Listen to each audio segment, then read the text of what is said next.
You're listening to the Intercoastal Podcast, part of the Destination Marketing Podcast Network. Hello, everyone, and welcome to the Intercoastal Podcast. I'm Daquan Mickens. Halloween is right around the corner, and joining me today is Ryan Copeland and Ian Leslie, the host of Buried Under Beaufort, a podcast about Beaufort's ghost stories. Welcome to the show, Ryan and Ian. Thanks for having us. Yeah, we're glad to have you guys, talk about the stories in Beaufort, but kind of get to know you guys and tell people about your podcast. It's very rare that we get to collaborate with another podcast. So could you tell us how the podcast kind of came to be?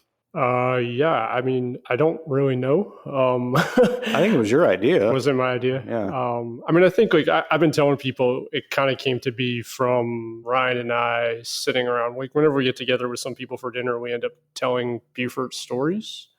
And I think people enjoy that, or at least they pretend they do. And we just kind of somehow came up with the idea of like, let's tell these ghost stories. But for me, it was really like, yeah, I think it was my idea, actually.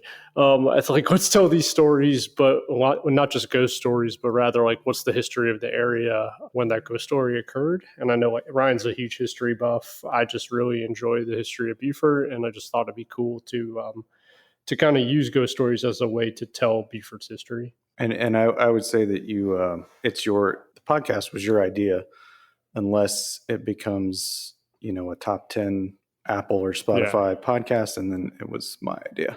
Yeah, when you guys blow up, you can take the credit. Yeah. Well, I'll say as a listener of your podcast, I'm a big fan. We were just looking through a bunch of podcasts, and it popped up on the algorithm, and I was like, Buried Under Beaufort, and I started to listen, and you guys have great chemistry. Before I went to college, I wouldn't say I was a history buff, but then all my friends were history majors, so they kind of forced me into it. And then coming into Beaufort, you kind of get cemented into the history just from being in the culture and living here.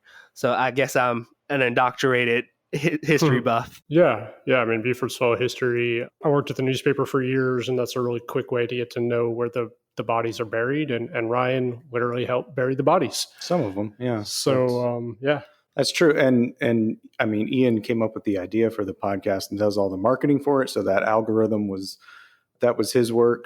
And we kind of work on content together, but I'm kind of the old guy in the room who says, I remember when these were all woods. That's kind of my role, because I've seen a lot happen in my time here, which is all my life. And, my mom is from here. My grandparents lived here. My great grandparents are buried here. So from that perspective, it's just a lot of the stories that we tell have been rattling around in my head for years anyway. So it's just a chance to get them out. Yeah, and you guys have a great way and a great platform to kind of get that story out to the people who are visiting or people who are interested in ghost stories or might not know these tall tales or legends of the area.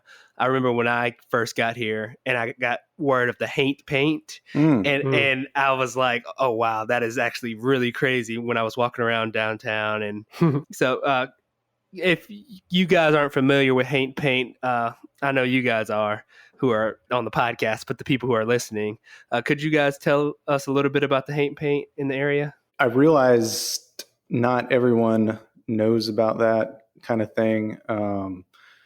When I said it one day to describe a color, somebody was looking at the color of a door, and I think they said, well, that's kind of an ocean blue. And somebody said, well, that's sky blue. I said, guys, that's haint blue. I mean, there's no other way to describe it. You'll see it as the color of doors. You'll see it a lot actually on the ceiling of porches in a lot of the older houses downtown. Now, some of them, the porch paint is a little different, but haint blue is said to keep away the haunts, the haints, especially out on the islands.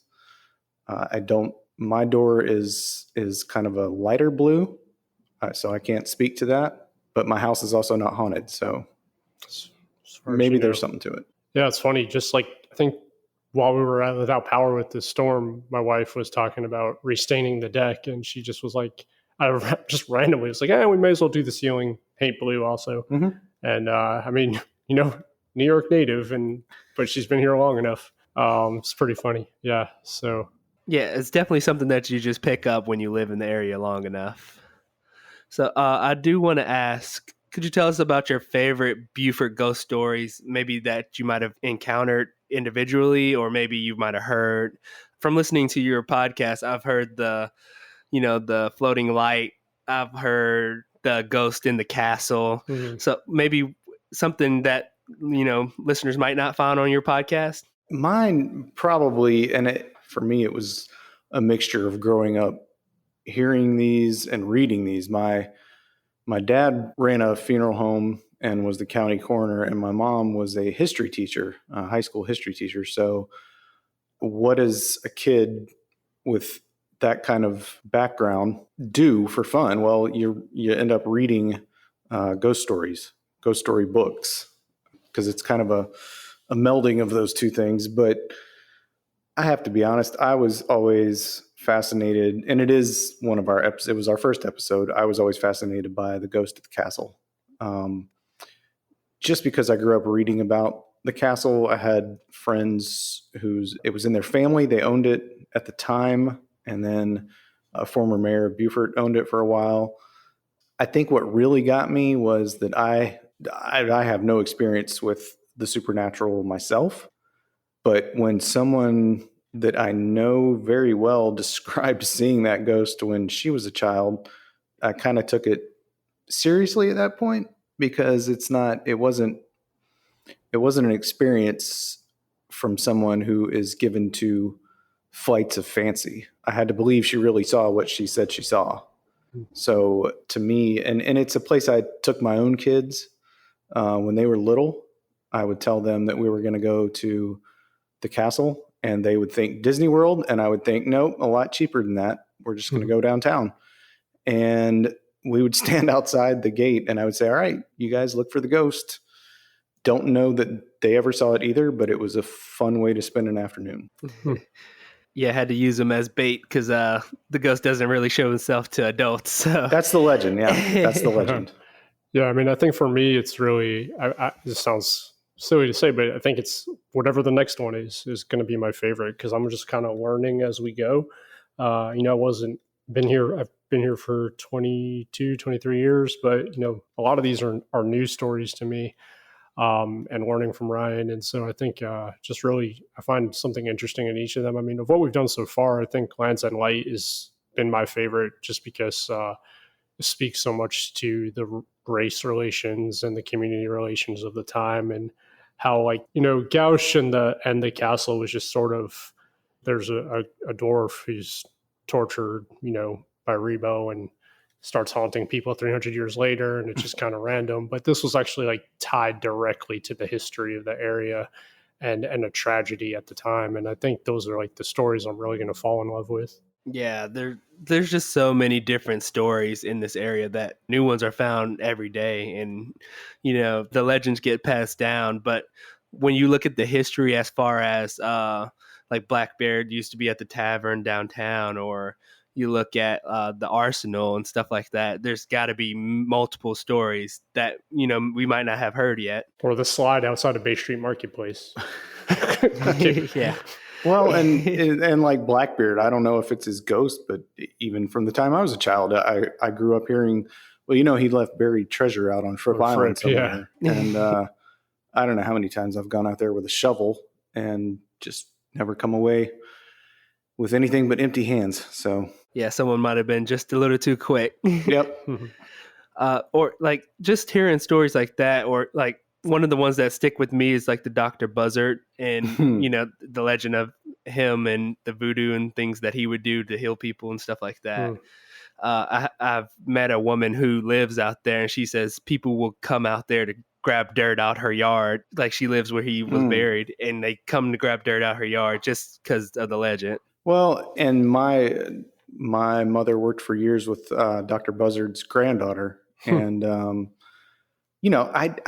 whether she had this supposed skill set or not in terms of voodoo, I don't know, and nobody knew, but I think everyone stayed on her good side just in case. Yeah, that's the safe bet. Is there any other stories that you guys know of Beaufort, or anything you else might have heard with the Halloween season right around the corner, why people should come and find out some of these stories for themselves? Yeah, I mean, I know ones I want to touch on are, I mean, some of these are pretty random, but I mean, there's a lot of stuff out on the point, obviously, the steps to nowhere. I mean, I think you talk about Dr. Buzzard. I mean, I think one thing I'm sure we're going to touch on at some point is, Witch Doctor Sheriff, Sheriff McTeer. And so, I mean, I think those are super interesting. Like I said, I mean, I think Ryan's more the authority on this as he knows them all so much better, and I'm kind of learning as we go. But yeah, I mean, I think there's great opportunities. It's a great season to come here. There's, of course, the Kappa Ghost Tours to take advantage of, which is fun and also goes to a great cause. I don't know. What should people look for, Ryan? Well, and we'll be tackling. So far, we've sort of stayed with the stories we've told in the city of Beaufort. We'll be, I think, in the next few, we'll tackle some places, Chapel of Ease, possibly, and Sheldon Ruins, Sure. out in Old Sheldon. I mean, air station, right? There's someone on the runway at the air station, apparently. I've heard that. So, I mean, what I really like are the stories that, like, I think our best listened to one so far was the Lance and Light, and that's because people have like access to it, as opposed to the castle, which only so many people have actually walked through the castle. So I think it's really interesting, especially the ones that are, more public space. So the Chapel of Ease and something like that. And, people always say cemeteries are haunted. I think that's a natural thing to sort of think. And you try to be respectful anytime you go near a cemetery, or at least I try to be respectful anytime I go near a cemetery. But the cemetery that's part of the St. Helena, used to be Episcopal Church, now it's the Anglican Church, churchyard. There is an above ground grave there that fascinated me when I was a child because it looks like a small house. And I was always told that the person buried inside of it was buried with, I think the story was a pickaxe and a loaf of bread and a jug of water in case he woke up. It was around the time of, I guess, yellow fever epidemic, and just deathly, no pun intended, deathly afraid of being buried alive. So had provisions buried with him above ground to make his way out of there if that were the case. Those are just some of the stories I don't think are common in every area. And, let's be honest, Beaufort, if we were a heavily industrial town, we'd have a podcast about the local steel mill. Yeah. But we're a tourism-based economy. People come here for the natural beauty of the area, but also for the history.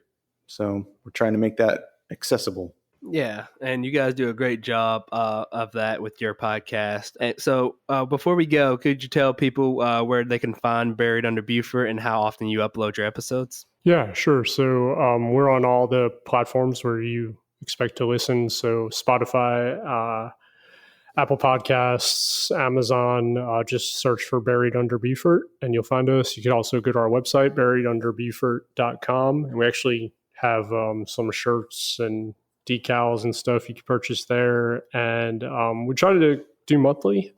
Been a little bit better about that lately. So yeah, we tried to, at least through this first season, upload monthly. And I think we're going to really ramp it up this month because, as you said, Daquan, this is spooky season. So yes, try to get some more content out there. Yeah, and I'm a horror fan. Love horror movies, horror video games, horror stories, books. So that's what pulled me into your podcast and why I love it, and kind of why I love Beaufort. So I hear, when the sun sets here in the Arsenal, you might hear some steps, or people say like you can see like a man riding a horse in the like stains in the walls. So things like that interest me. It's a little crazy, but it definitely piques my interest. Absolutely. But this has been a great episode, Ryan and Ian. Thank you guys for coming on the show to talk about your podcast and about Buried Under Beaufort. Yeah, sure. Awesome. Thanks for having us. Thank you all for listening to the Intercoastal Podcast. You can follow us on social media at visit_BeaufortSC on Instagram or at BeaufortSC on Facebook. Don't forget to like, subscribe, and leave a review. We'll talk to you all next time. This has been another episode of the Intercoastal Podcast, hosted by Daquan Mickens and the team at Visit Beaufort Port Royal in the Sea Islands, produced by Relic.